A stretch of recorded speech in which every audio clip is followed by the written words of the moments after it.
Magandang araw sa lahat. Ang ituturo ko ngayon, ay kung paano gumawa ng subscribe animation, gamit ang Filmora. At bago natin simulan, huwag kalimutan mag-subscribe para sa next tutorial videos. First, go to Titles.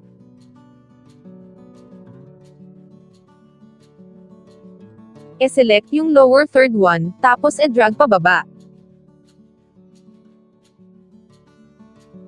Tapos e-double click.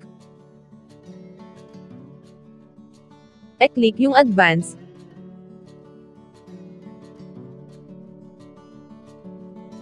Delete this.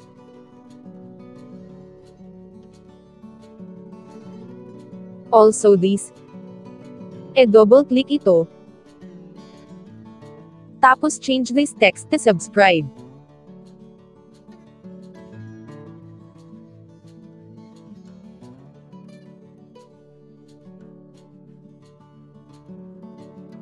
Pwede mo baguhin yung font size, pwede mo gawing mas maliit o mas malaki. Pwede mo i-move kung saan mo gusto ilagay.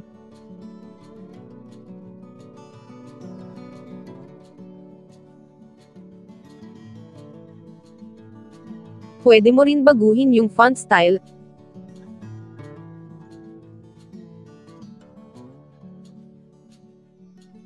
Sa animation naman, ang gagamitin ko ay yung random. Pero depende din sa inyo, kung ano ang animation na gusto nyo gamitin. Double-click para ma-apply yung animation sa text. Pwede nyo din i-adjust yung bar, mas maiksi, mas slow yung animation ng text nyo. Tapos e-preview nyo, then click OK.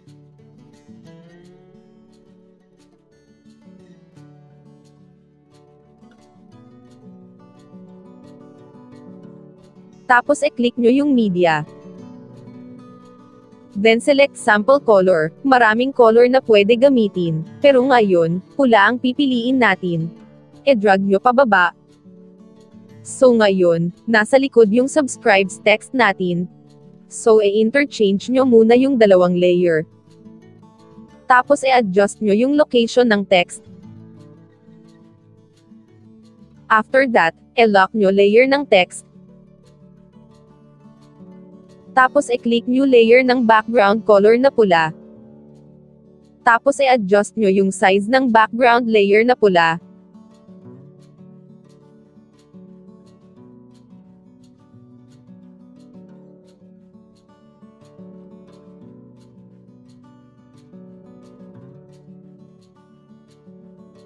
Check nyo sa preview kung okay na ba sa inyo.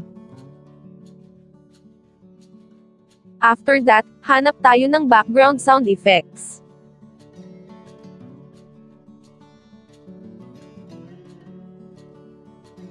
So ang napili ko ay yung boxing ring sound effects, drag natin pababa para ma-integrate siya sa video natin. Move natin pababa yung layer ng background color, at i-unlock natin yung layer ng text para ma-move din.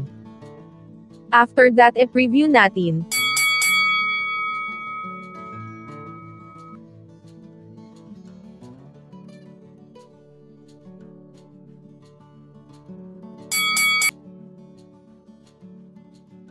E-double-click ko yung background effects. E-adjust natin yung volume. After that,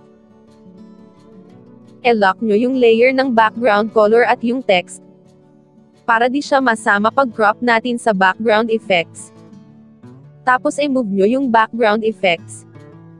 Tapos preview.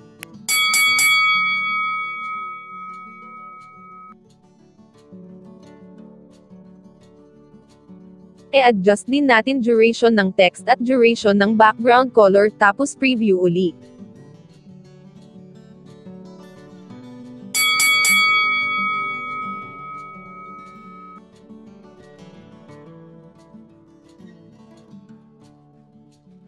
After that, click nyo yung export. Pwede nyo i-adjust yung resolution settings, then change nyo yung file name. E-save nyo kung saan nyo e-save sa inyong computer.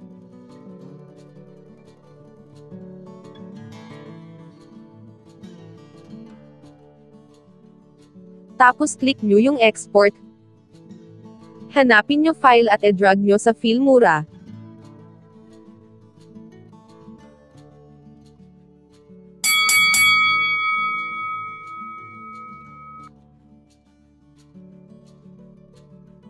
Example, may video o picture ako, tapos i-insert ko yung subscribe animation.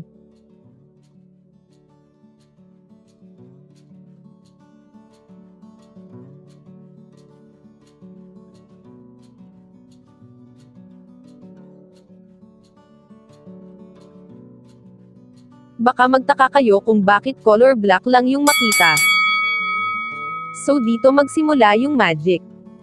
Double-click nyo yung subscribe video natin. Tapos click nyo yung chroma key. Drop down, make sure naka-check yung box. Tapos yung default na color green change nyo into black.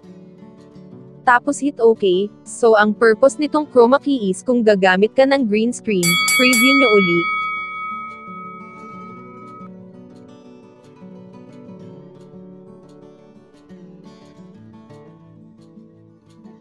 Tapos i-lock nyo layer ng video or picture. Tapos i-adjust nyo location at size ng subscribe animation video.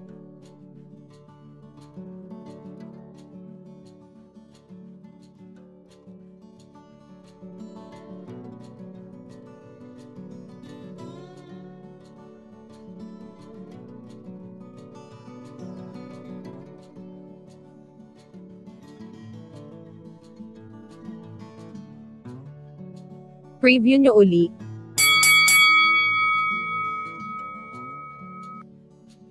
Thanks for watching. Don't forget to like and subscribe for more tutorial videos. See you again for the next video. God bless.